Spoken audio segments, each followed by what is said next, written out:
Assalamualaikum warahmatullahi wabarakatuh. Saya Fakfirul Wahyu Indonesia, NPM 202201038, ingin mempresentasikan hasil diskusi dari kelompok kami yang berjudul Ideologi Kapital Amerika Serikat, yang beranggotakan Adelia, Adib, Aldila, Citra, Desi, Dwi, Fakfirul, Fanya, Vera, dan Fitria. Pembahasan yang pertama yaitu latar belakang, kedua pembahasan, ketiga kelebihan dan kekurangan, dan yang terakhir adalah kesimpulan. Latar belakang. Ideologi merupakan sebuah sistem ide atau gagasan yang mengandung pengetahuan, keyakinan, norma, dan nilai yang diperjuangkan atau dipedomani orang atau sekelompok orang atau masyarakat tertentu dalam kehidupan sosialnya, termasuk media yang tidak terlepas dari campur tangan ideologi di dalamnya. Ideologi pada dasarnya merupakan nilai-nilai yang disepakati bersama untuk dijadikan pedoman dalam bersikap dan berperilaku sebagai identitas negara serta seluruh warga negara. Ideologi sangat menentukan eksistensi suatu negara. Kapitalisme merupakan sistem ekonomi politik yang cenderung ke arah pengumpulan kekayaan secara individu tanpa gangguan kerajaan.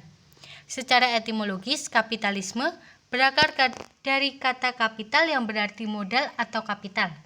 Secara umum, kapitalisme dipahami sebagai sebuah sistem sosial berbasis pada pengakuan atas hak milik individu yang mencakup hak kepemilikan atas kekayaan yang mana semuanya itu dimiliki secara privat.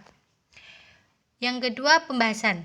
Amerika Serikat sering dijadikan simbol suatu negara penganut sistem kapitalisme liberal.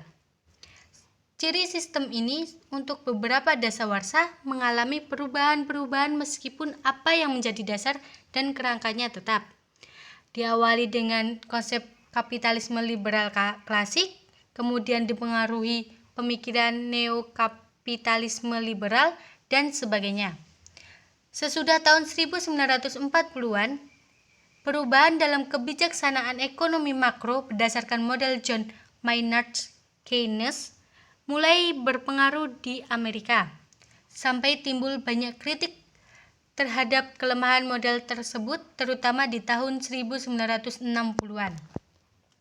Sistem kapitalisme liberal klasik berkiblat kepada pandangan Adam Smith dan tokoh lain sehaluan yang menekankan kemerdekaan setiap orang agar diberikan kesempatan secara luas dan penuh dalam mencukupi kepentingannya.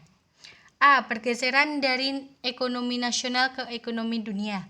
Sampai akhir tahun 1988 tampak bahwa Amerika tidak dapat terhindar dari gejolak perekonomian dunia. Negara yang dijadikan model sistem ekonomi otonom, berdiri di atas kaki sendiri, atau mampu mengelola dan memenuhi kebutuhan sendiri ini ternyata menjadi goyah diterpa krisis ekonomi internasional. Sejak pemerintahan Presiden Jimmy Carter, Amerika telah merasakan memburuknya keadaan karena inflasi. Pergeseran dari ekonomi nasional ke ekonomi dunia senantiasa terjadi di Amerika Serikat. Pergeseran ini dapat dilihat dari beberapa sebab dan latar belakang, antara lain sebagai berikut. 1. Adanya saling ketergantungan ekonomi antara Amerika Serikat dengan negara-negara lain. Sebagian keuntungan perusahaan-perusahaan Amerika diperoleh dari ekspor dan penanaman modal mereka di luar negeri. 2.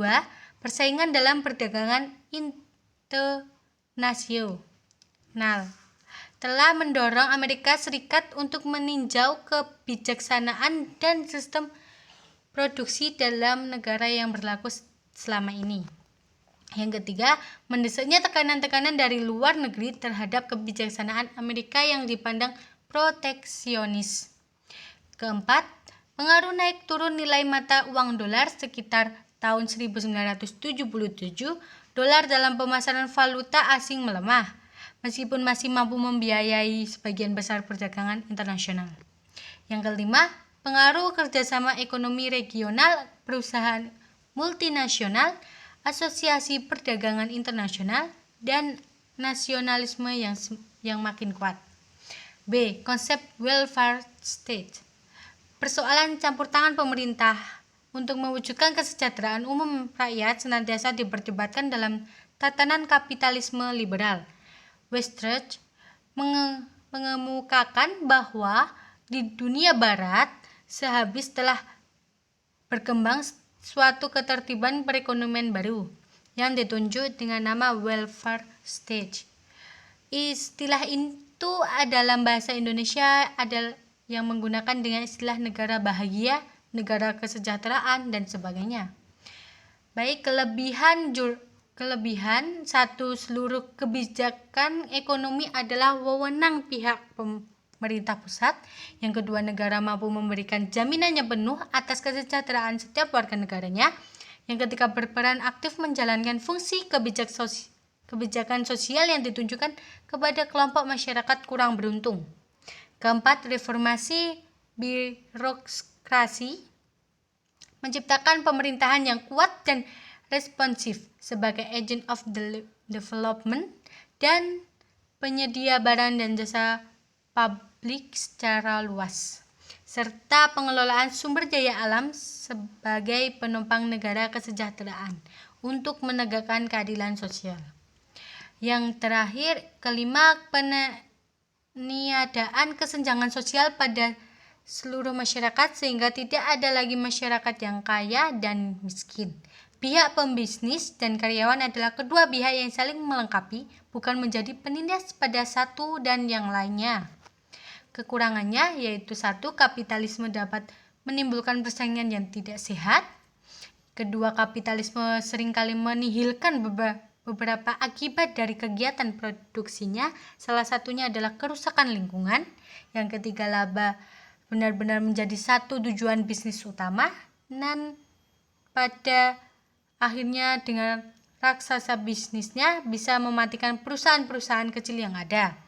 Yang keempat, para produsen menginginkan produksi yang efisien sehingga orang-orang tidak mampu disingkirkan yang pada akhirnya menjadi pengangguran. Yang kelima, adanya penindasan terhadap UMKM, usaha mikro, kecil, dan menengah.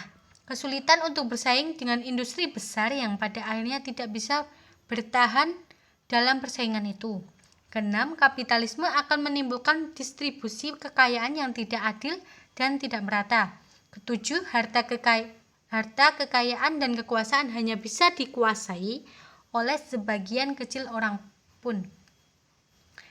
8. Tidak meratanya distribusi kekayaan dalam suatu negara.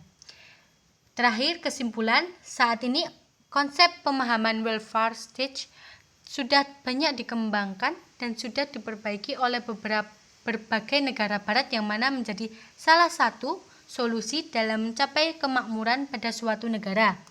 Kapitalisme dan liberalisme adalah konsep ekonomi yang paling banyak mendapatkan pertentangan dari berbagai negara di dunia karena di dalamnya menjunjung suatu kepentingan pribadi di atas kepentingan banyak orang. Selain itu, kedua konsep tersebut juga menganut bahwa negara tidak memiliki hak mutlak untuk menjalankan roda perekonomian. Baik, sekian dari hasil diskusi kelompok kami. Kurang lebihnya kami mohon maaf. Wassalamualaikum warahmatullahi wabarakatuh.